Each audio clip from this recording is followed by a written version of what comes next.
মার্কিন president Donald ট্রাম্পের করা মানহানির মামলা দফারফা করতে $1.5 কোটি পরিশোধে রাজি হয়েছে দেশটির সংবাদ মাধ্যম এবিসি নিউজ। প্রমাণ ছাড়া ট্রাম্পকে ধর্ষণের জন্য অভিযুক্ত বলে মন্তব্য করার খেসারত দিতেই হলো গণমাধ্যমটিকে। এবিসি নিউজের উপস্থাপক জর্জ স্টেফানোপোলাস ট্রাম্পকে নিয়ে ওই মন্তব্য করেছিলেন।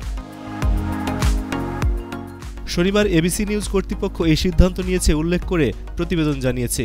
বলা হয়েছে, মীমাংসার শর্ত হিসেবে স্টেফানোপোলাসের বক্তব্যের জন্য আনুষ্ঠানিকভাবে ক্ষমা চেয়ে বিবৃতি দেবে প্রতিষ্ঠানটি। এবিসি নিউজ ট্রাম্পের পক্ষে একটি প্রেসিডেন্ট ফাউন্ডেশন অ্যান্ড মিউজিয়াম স্থাপনের জন্য $1.5 কোটি দিতে চায়। এছাড়াও ট্রাম্পের আইনি খরচের জন্য $10 লাখ দেবে এবিসি নিউজ। চলতি বছর 10 মার্চ সাউথ ক্যারোলাইনার রিপাবলিকান কংগ্রেসপারসন ন্যান্সি ম্যাসের সাক্ষাৎকার নিয়েছিলেন স্টেফানোপোলাস। সে সময় ট্রাম্পকে নিয়ে বিতর্কিত মন্তব্য করেন তিনি। স্টেফানোপোলাস বলেন, বিচারক ও 2টি পৃথক জুরি ট্রাম্পকে ধর্ষণের জন্য দায়ী বলেছে।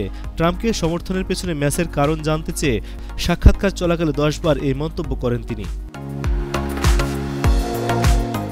বিবিসির মার্কিন অংশীদার প্রতিষ্ঠান সিবিএসের বিরুদ্ধেও প্রতারণামূলক আচরণের অভিযোগে মামলা করেছেন ট্রাম্প। এর আগে 2023 সালে সিএনএনের বিরুদ্ধেও মামলা করেন তিনি। তার অভিযোগ, অ্যাডলফ হিটলারের সঙ্গে তাকে তুলনা করেছে প্রতিষ্ঠানটি। অবশ্য ওই মামলাটি খারিজ হয়।